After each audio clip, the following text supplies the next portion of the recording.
Hello people, అందరూ ఎలా ఉన్నారు? ఎలా ఉన్నారో కామెంట్ బాక్స్లో షేర్ చేసుకోవటం మర్చిపోకండి.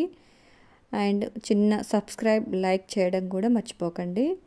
ఓకే, ఈరోజు టాపిక్లోకి వెళ్ళిపోదాం. అందరూ వెళ్ళిపోయాక సునంద తోటి కోడలు వాళ్ళని ఇక్కడే భోజనం చేయమని బలవంతం చేయడంతో గిరిజ, మురళి, రాధ, వేణు అక్కడే భోజనానికి కూర్చున్నారు. అందరూ కలిసి సంతోషంగా భోజనాలు ముగించారు. భోజనాలు అవగానే రామకృష్ణ ఫోన్ రింగ్ అయింది. రామకృష్ణ ఫోన్ లిఫ్ట్ చేసి హలో అనగానే అటు నుంచి శకుంతలాదేవి, భోజనం చేశావా నానా అంది ప్రేమగా. అమ్మా అని ప్రేమగా పిలిచి, ఇప్పుడే తిన్నాం అమ్మా, మీరు తిన్నారా? మీరు ఎప్పుడు వస్తున్నారు అన్నాడు రామకృష్ణ.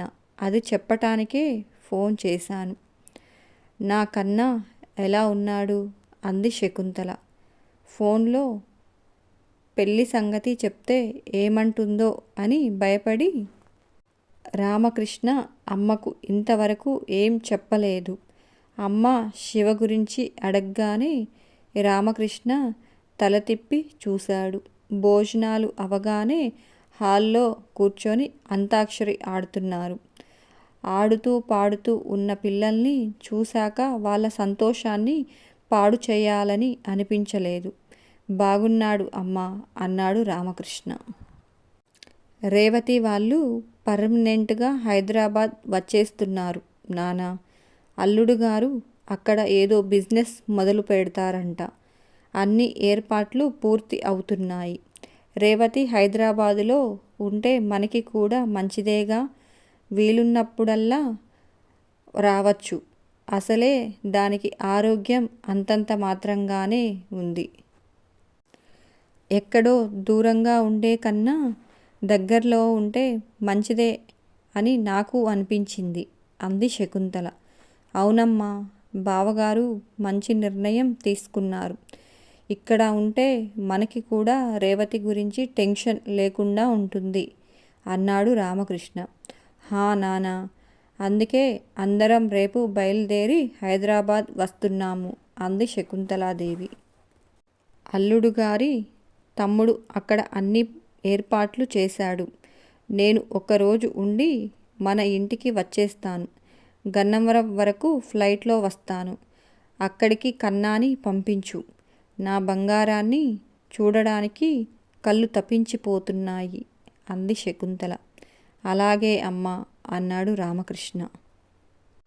ఇంక ఉంటాను నానా అని శకుంతల ఫోన్ పెట్టేసింది.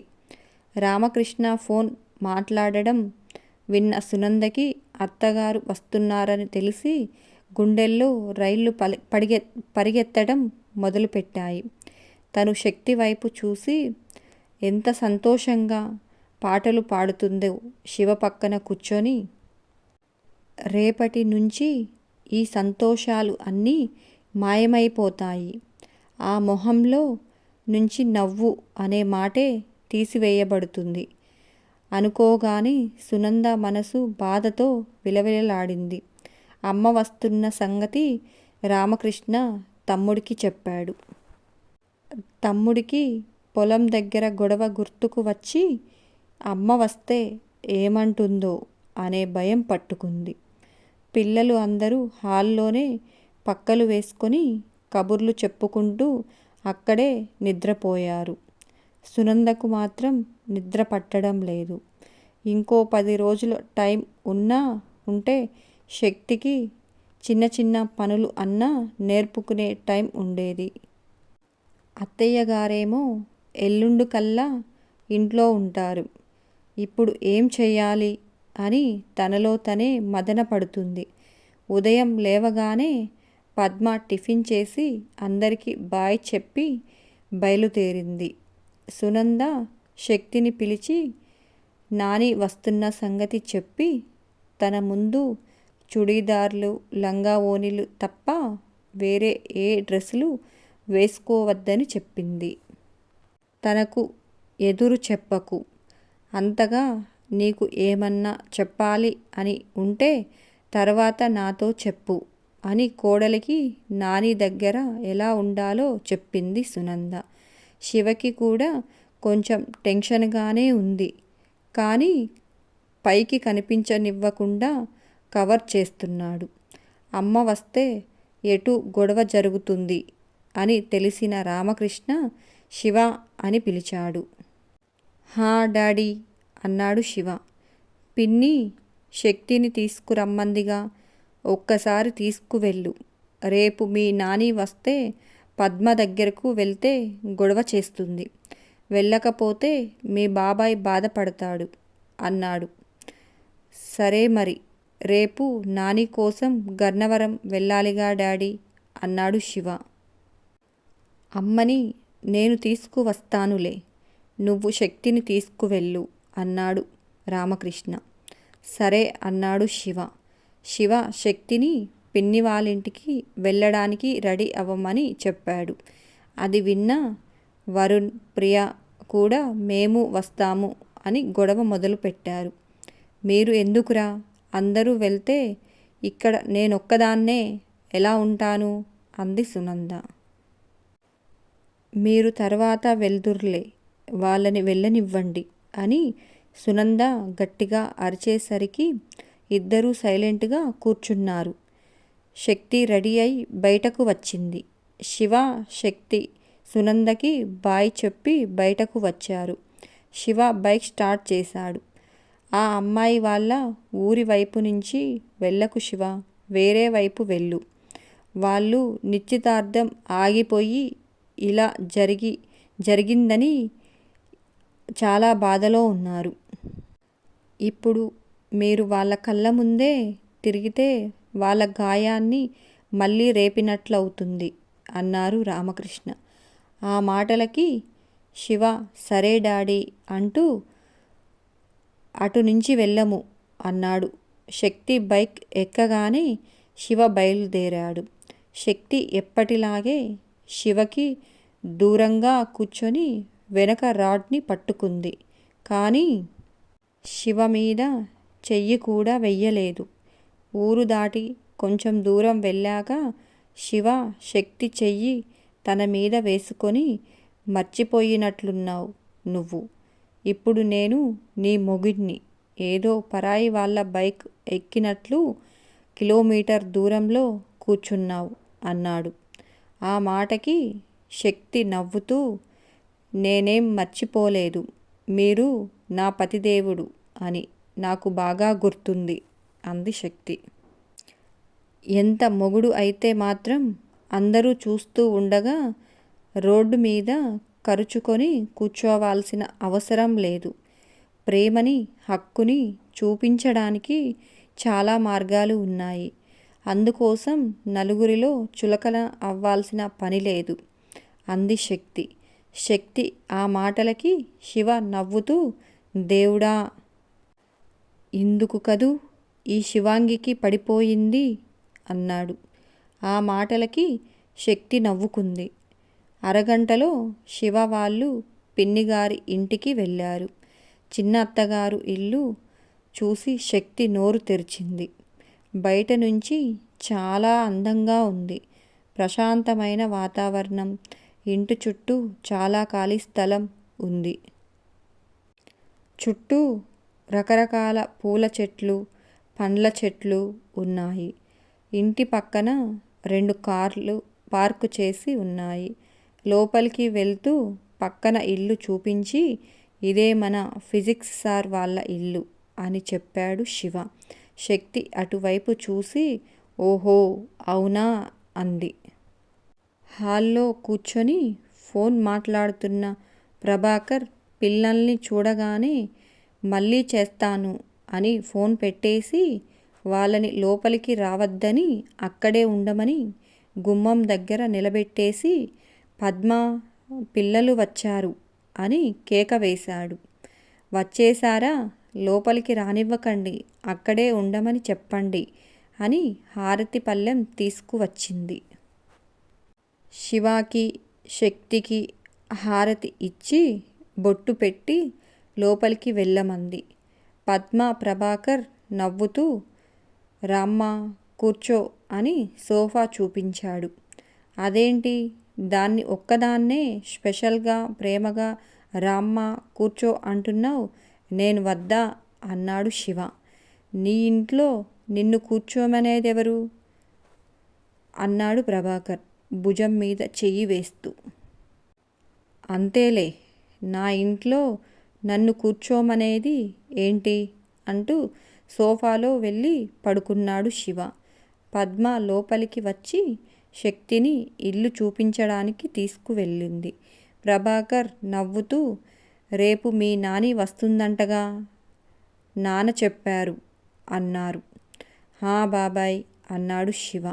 ఆయనకు శక్తిని చూస్తే పాపం అనిపించింది.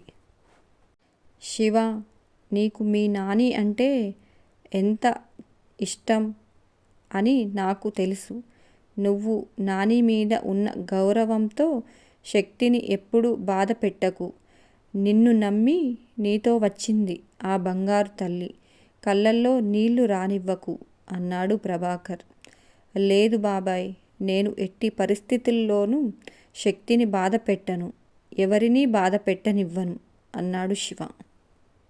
నీ మీద నాకు ఆ నమ్మకం ఉంది నానా అన్నాడు ప్రభాకర్. పద్మ శక్తికి ఇల్లంతా చూపించింది.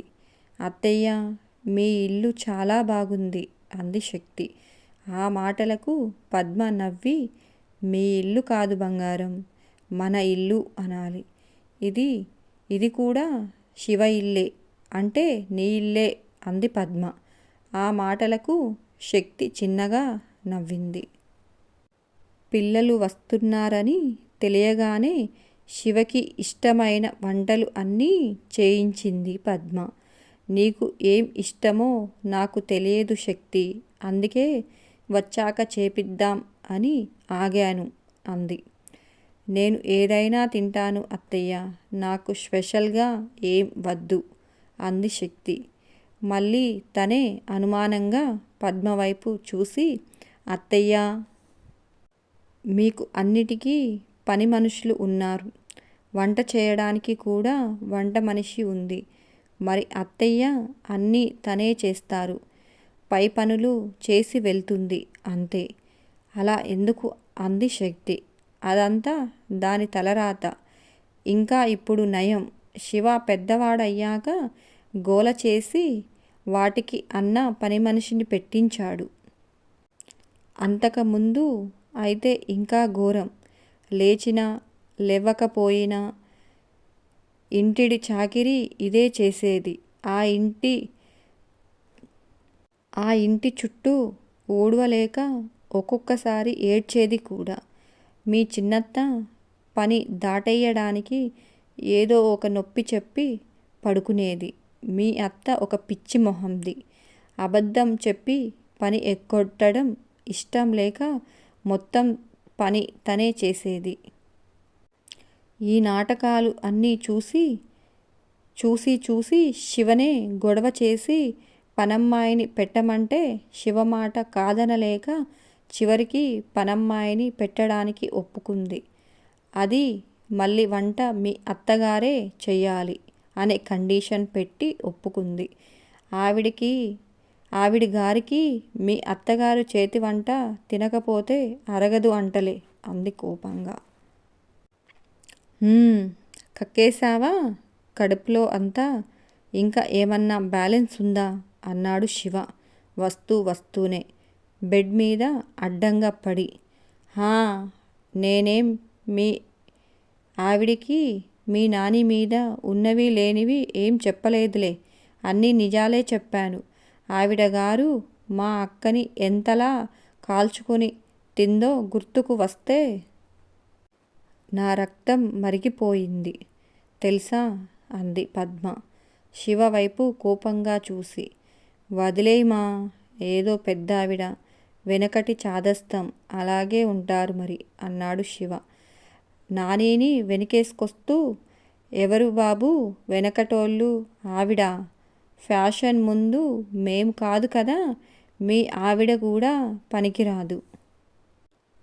వెనకటోళ్ళంట, బాగా వెనకేసుకో మీ నానిని, అయినా ఆవిడ అంతే, ఆ పనులే పాటిస్తే మరి తన కూతురికి కూడా అలాగే ఉండమని చెప్పాలిగా. మరి కూతురికి ఎందుకు? అడుక్కి అడుక్కి ఒక్కొక్క నౌకర్. ఇంట్లో మనుషుల కన్నా పనివాళ్ళే ఎక్కువగా ఉంటారు అంది పద్మ. అబ్బా ఏంటి మా, ఈరోజు మా నానిని తిట్టే ప్రోగ్రాం ఏమన్నా పెట్టావా? ఏం వండావు? నాకు ఆకలి అవుతుంది, పద అన్నం పెట్టు అన్నాడు శివ. శివ ఆకలి అనగానే పద్మ ఇంకా ఏం మాట్లాడకుండా భోజనాలు ఏర్పాటు చేయడానికి కిందికి వెళ్ళిపోయింది. శివ శక్తి వైపు చూసి, నువ్వేంటే మా నానిని తిడుతుంటే రామాయణం విన్నంత ఇంట్రెస్ట్గా నోరు తెరుచుకొని వింటున్నావు అన్నాడు శివ. ఏం లేదు శివ, నేను వింటుంది మీ నాని గురించి కాదు అంది శక్తి. మరి అన్నాడు శివ మొహం చిట్లించుకుని శక్తిని చూస్తూ. అత్తయ్య గారి గురించి. పైకి కొంచెం కఠినంగా కనిపిస్తారు కానీ ఆవిడ మనసు చాలా మంచిది శివ. అది నాకు ఇప్పుడిప్పుడే అర్థమవుతుంది అంది శక్తి. పిన్ని నాని గురించి చెప్పిన మాటల్లో నాని గురించి చెడుగా ఆలోచించకుండా అమ్మ గురించి మంచిగా ఆలోచిస్తున్న శక్తిని చూస్తే శివకి మనసంతా చాలా సంతోషంగా ఉంది. శివ నవ్వుతూ శక్తిని కౌగిలించుకుని, రాక్షసి, నీకు అందంతో పాటు ఇంత మంచి మనసు కూడా పెట్టింది నాకోసమే. నిన్ను ఈ భూమి మీద పుట్టించాడు ఆ దేవుడు అంటూ శక్తి నుదుటి మీద ముద్దు పెట్టాడు. ఇంతలో పద్మ భోజనానికి రమ్మని పిలవడంతో శక్తిని తీసుకొని కిందికి వెళ్ళాడు శివ. భోజనాలు అయ్యాక పద్మ శక్తిని తీసుకొని బయటకు వెళ్ళింది. శక్తి వద్దంటున్న బట్టలు ఇంకా ఫ్యాన్సీ ఐటమ్స్ తీసుకుంది. సాయంత్రం అవుతూ ఉండగా ఇంటి దగ్గర మల్లి చెట్టు దగ్గరకు వెళ్ళారు. పద్మ, శక్తి చాలా పెద్ద మల్లి చెట్టంతా చాలా మొగ్గలు ఉన్నాయి. శక్తి పద్మని కూడా కొయ్యనివ్వకుండా మొత్తం మొగ్గలు తనే కోసింది. పక్కనే ఉన్న కనకంబరాలను కూడా కోసింది. అక్కడే మామిడి చెట్టు కింద కూర్చొని పద్మ సగం పూలు కనకంబరాలు వేసి మాల కట్టింది. సగం మాల అచ్చం మల్లెపూలతో కట్టింది. శక్తి శివని మామిడికాయలు కొయ్యమని గోల చేసింది. అవి పచ్చి మామిడికాయలే, పండినవి ఫ్రిడ్జ్లో ఉన్నాయి చూడు అన్నాడు శివ. మగ్గినవి వద్దు, పచ్చివే కావాలని కోయించి ఉప్పు కారం అద్దుకొని తినేసింది శక్తి. శక్తి పసితనం చూసి, దేవుడా, ఈ పసిదాన్ని ఆ పెద్ద పులి బారి నుంచి నువ్వే కాపాడాలి స్వామి అనుకుంది పద్మ మనసులో. శక్తికి పద్మ దగ్గర స్వాతంత్రం ఏర్పడింది. కొత్త వాళ్ళు లాగా కాకుండా పద్మ, ప్రభాకర్ చాలా ఆత్మీయుల్లాగా అనిపించారు శక్తికి. చీకటి పడుతూ ఉండగానే శక్తి స్నానం చేసి వచ్చింది. పద్మ శక్తికి జడ వేసి తలలో మల్లెపూలు పెట్టింది. మిగిలినవి రేపు పెట్టుకోవడానికి ఫ్రిడ్జ్లో పెట్టింది. 8 కల్లా అందరూ భోజనాలు చేశారు. పద్మ, రెడీ అయ్యావా అన్నాడు ప్రభాకర్. హా, నేను ఎప్పుడో రెడీ అండి అంది పద్మ. సరే ఇంక బయలుదేరుదామా అన్నాడు ప్రభాకర్. ఈ టైంలో ఎక్కడికి బాబాయ్ అన్నాడు శివ. నేను మీ పిన్ని సెకండ్ షో సినిమాకి వెళ్తున్నాం నాన్న. మేము వచ్చేసరికి లేట్ అవుతుంది. మీరు లోపల లాక్ చేసుకొని నిద్రపోండి. మా దగ్గర స్పేర్ కీస్ ఉన్నాయి అన్నాడు ప్రభాకర్. శివ ఏదో అర్థమైనట్లు అనుమానంగా ప్రభాకర్ వైపు చూశాడు. ప్రభాకర్ తనకేం తెలీదు అన్నట్లుగా అమాయకంగా మొహం పెట్టాడు. ఆయన మొహం చూసి శివ మనసులో నవ్వుకున్నాడు. డ్రైవర్ కార్ బయటకు తీశాడు. పద్మ శక్తికి శివకి బాయ్ చెప్పింది. కార్ వెళ్ళిపోగానే శివ డోర్స్ అన్నీ లాక్ చేశాడు. పగలు చూడ్డానికి చాలా బాగుంది, కానీ ఇప్పుడు ఇంట్లో ఒంటరిగా ఉంటే చాలా భయంగా ఉంది శివ అంది శక్తి. ఇప్పుడు నువ్వు ఒంటరిగా ఎక్కడున్నావే? చెట్టంత మగాన్ని, పైగా నీ మొగుణ్ణి నేను పక్కనే ఉంటే కూడా నీకు భయం వేస్తుందా అన్నాడు శివ. అంటే అదేదో ఆలోచించాల్సిన విషయమే అంటూ శక్తిని మీదికి లాక్కున్నాడు శివ. శివ అలా లాగగానే ఒక్కసారిగా వచ్చి శివ ఒళ్ళో పడింది శక్తి. తలలో బొండు మల్లె పువ్వులు అప్పుడే విచ్చుతూ మంచి సువాసన వెదజల్లుతున్నాయి. శివ ఆ పూల వాసన పీలుస్తూ శక్తిని చూసి ఇప్పుడు కూడా భయం వేస్తుందా అని అడిగాడు. శక్తి నవ్వుతూ లేదన్నట్లుగా తల ఊపి 2 చేతులు శివ మెడ చుట్టూ వేసి శివ శక్తి చెంప మీద చెయ్యి వేసి అలాగే శక్తికి సిగ్గు వేసి శివ కళ్ళల్లోకి చెయ్యి అడ్డంగా పెట్టింది. శివ నవ్వుతూ చెయ్యి తీసి అరే చూడనివ్వే అన్నాడు. నువ్వు కోపడను అంటే ఒకటి చెప్పనా అంది శక్తి. అక్కర్లేదులే, నువ్వు ఏం చెప్తావో నాకు తెలుసు అన్నాడు శివ.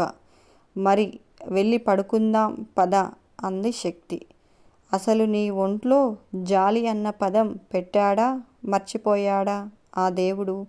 రాక్షసి అన్నాడు శివ. ఏం కాదు, నాకు బోలెడు జాలి ఉంది అంది శక్తి కళ్ళు తిప్పుతూ.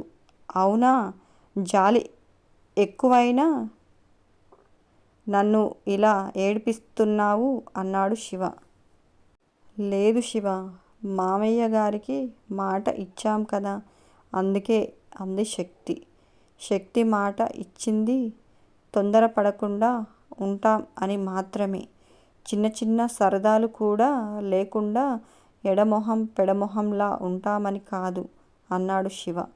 అబ్బా, ఈ చిన్న చిన్న సరదాలు మొదలైతే అంతటితో ఆగవు బంగారం. ఇంకా ఏదో కావాలనిపిస్తుంది అంది శక్తి. శివ బుగ్గలు లాగుతూ ప్రామిస్ బంగారం, నాకు కంట్రోల్ ఉంది. నువ్వు నన్ను కళ్ళు మూసుకొని నమ్మేయొచ్చు అన్నాడు శివ శక్తి మెడ చుట్టూ ముద్దులు పెడుతూ. ఆ మాటలకి శక్తి నవ్వుతూ ఏమో, నువ్వు అంత దగ్గరగా ఉంటే నాకు కంట్రోల్ తప్పితే అంటూ కళ్ళెగరేసింది. ఆ మాటలకు శివ నవ్వుతూ నా ముఖానికి అంత అదృష్టం ఎక్కడ ఏడ్చిందిలే. నువ్వు కంట్రోల్ తప్పడం అంటే భూకంపం వచ్చినట్లే అన్నాడు శివ గట్టిగా కౌగిలించుకుని. లేదు బాబు, సిగ్గు విడిచి చెప్తున్నా. నువ్వు పక్కన ఉంటే నిజంగానే నాకు తిక్క తిక్కగా ఉంటుంది అంది శక్తి. ఆ మాటలకి శివ పెద్దగా నవ్వుతూ అయితే ఇంటికి వెళ్ళి ఇచ్చిన మాట వెనక్కి తీసేసుకుందాం బంగారం అన్నాడు శివ. ఆ మాటలకు శక్తి నవ్వుతూ శివాని ఒక్కటి వేసింది. ఏం వద్దా అన్నాడు శివ. శివ అంటూ సిగ్గుపడుతూ శివ గుండెల మీద వాలిపోయింది శక్తి. శివ శక్తిని గట్టిగా గుండెలకు హత్తుకుని శివ వేలు ఎక్కడికెక్కడో తడుముతుంటే శక్తి శివ నుంచి దూరంగా పారిపోయింది. శివ శక్తి వెంట పడ్డాడు. శక్తిని పట్టుకున్నాడు. శివ ఎక్కడికి పారిపోతావే, నా కంట్లో పడ్డ రోజే నువ్వు లాక్ అయిపోయావు అమ్ముడు. ఇంకా తప్పించుకునే ఛాన్సే లేదు అన్నాడు శివ. నాకు కూడా తప్పించుకోవాలనుకోవడం లేదులే, కానీ ఈ తుమ్మెద వేగాన్ని ఆపడానికి ప్రయత్నిస్తున్నాను అంతే అంటూ ముద్దు ముచ్చట్లు చెప్పుకుంటూ సోఫాలో శివ ఒళ్ళోనే పడుకొని నిద్రపోయింది శక్తి. శక్తిని హత్తుకుని అలాగే నిద్రపోయాడు శివ.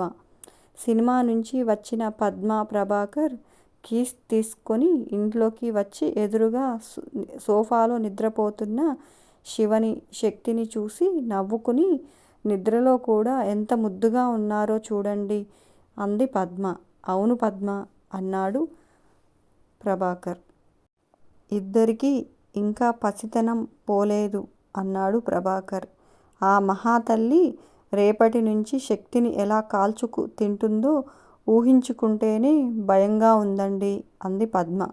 మరీ ఎక్కువ అనిపిస్తే మనం చూస్తూ కూర్చుంటామా ఏంటి? పిల్లల్ని ఇక్కడే ఉంచుకుందాం అన్నాడు ప్రభాకర్. అంతే అంతే అంది పద్మ. శివని శక్తిని రూంలో వెళ్ళి పడుకోమని చెప్పడానికి లేపబోయింది పద్మ. లేపకు, పడుకోనీలే, మెలకువ వస్తే వాళ్ళే వెళ్ళి పడుకుంటారులే అన్నాడు ప్రభాకర్. అంతే ఈ వీడియో. నచ్చిందా? నచ్చినట్లయితే మన ఛానల్ని సబ్స్క్రైబ్ చేయండి, లైక్ చేయండి, కామెంట్ చేయడం మర్చిపోకండి. ఉంటాను. మరొక టాపిక్తో మీ అందరి ముందుకు వస్తాను. Bye bye.